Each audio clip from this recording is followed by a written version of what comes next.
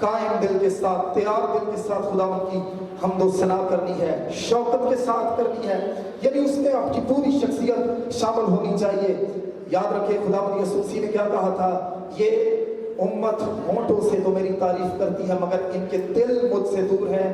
یعنی بنی اسرائیل قوم خاص طور پر جو فقیہ اور فریسی تھے, ان کے وہ شوقت کے ساتھ نہیں گاتے تھے, ان کے دل خداوند کی پرستش کرتے ہوئے اس شوقت سے خالی تھے, ان کے دل جو تھے وہ خداوند سے دور تھے. اس لیے جب بھی ہم نے خداوند کی پرستش کرنی ہے, مضبوط دل کے ساتھ, تیاری کے ساتھ کرنی ہے, شوقت کے ساتھ کرنی ہے, اس میں ہماری پوری شخصیت شامل ہونی چاہیے. اگر خداوند نے ہمیں سازوں کی نعمت دی ہے تو ہمیں اس کا بھی خداوند کی پرستش کے لیے استعمال کرنا ہے. میرے عزیزو, ایک اور بات چوتھی جو اس زبور سے ہم سیکھ سکتے ہیں, وہ کہتا ہے کہ اب میں نے یہ جو پرستش ہے, یہ جو بندگی ہے, یہ میں نے کرنی کب ہے. وہ کہتا ہے بربت بیت بجا کے میں جاگاں گا سویرے. اب جو چوتھی بات وہ کہہ رہا ہے, وہ کہتا ہے کہ میں صبح کے وقت خداوند کی پرستش کے کام کو, خداوند کی بندگی کے کام کو انجام دوں گا. بربت اور ستار کو بھی کہتا ہے میں استعمال کروں گا, میں گاؤں گا بھی, اور میں صبح سویرے ہی اٹھ کر خداوند کی پرستش کے کام کو کیا کروں گا, انجام دوں گا. میں سوچ رہا تھا کہ عبادت تو دوپہر کو بھی کی جا سکتی ہے, شام کے وقت بھی کی جا سکتی ہے. ہمارے مسلم بہن بھائی جو ہیں وہ 5 وقت جو ہے وہ نماز پڑھتے ہیں, ہم ان کو دیکھتے ہیں, ہمیں بھی کوئی پابندی نہیں ہے, ہم کسی وقت بھی خداوند کی عبادت کر سکتے ہیں, کیونکہ ہمارا تعلق جو خدا کے ساتھ ہے وہ بیٹے بیٹیوں کا ہے, غلاموں کا نہیں ہے. ہم کسی وقت بھی خداوند کے حضور جا سکتے ہیں. زبور نویس کیوں کہتا ہے بربت دین جاگے میں جاگاں گا سویرے, قوماں تے امتاں وچ شکرانے گاواں تیرے. دراصل وہ جب صبح کی بات کرتا ہے, صبح سویر کی بات کرتا ہے, تو دراصل وہ خداوند کو اپنے سارے کاموں پر, سارے امور پر ترجیح دینا چاہتا ہے. گویا اس کی زندگی میں خداوند کی عبادت کرنا, بندگی کرنا سارے کاموں سے بڑھ کر ہے. کتنی دفعہ ہماری بہنیں اٹھتی ہیں, چلے گھر کی صفائی کر لیں, بچوں کے لیے ناشتہ بنا لیں.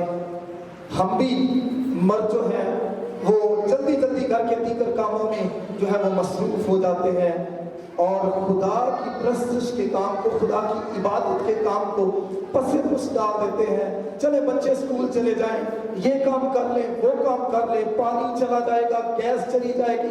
ہم میرے عزیزو خداوند کی پرستش کے کام کو نظر انداز کرتے ہیں, پیچھے رکھ دیتے ہیں. خدا کے کلام کا یہ حصہ ہمیں سکھاتا ہے کہ ترجیح ہماری زندگی میں خدا کی پرستش ہونی چاہیے, باقی سارے کام ہماری زندگی میں بعد میں انجام دیے جانے چاہیے. اس سے یہ ظاہر ہوتا ہے کہ زبور نویس کی زندگی میں خدا کی پرستش ٹاپ پرائیورٹی ہے, اول درجہ. سارے کاموں پر جس چیز کو دیتا ہے وہ کسی اور کو چیز کو نہیں دیتا, بلکہ وہ خدا کی پرستش کرنے کو سب سے زیادہ. کبھی یہی خاصہ ہونا چاہیے کہ ہم نے خداوند کی پرستش کے کام کو اولویت دینی ہے. یہاں صبح سویرے جاگ اٹھنے سے مراد اور خداوند کی حمد کے گیت گانے سے مراد ہے اپنی زندگیوں میں خداوند کی عبادت بندگی کو ہم نے پریفرنس دینی ہے, ترجیح دینی ہے. میرے عزیزو چوتھی آیت کی طرف آئیں. یہ تو ٹھیک ہے کہ میرا دل قائم ہے, یعنی تیار ہے, میں شوقت کے ساتھ گاؤں گا. وہ کہتا ہے میں سازوں کا بھی استعمال کروں گا. وہ یہ بھی کہتا ہے کہ میں صبح سویرے اٹھ کر خداوند کی پرستش کروں گا.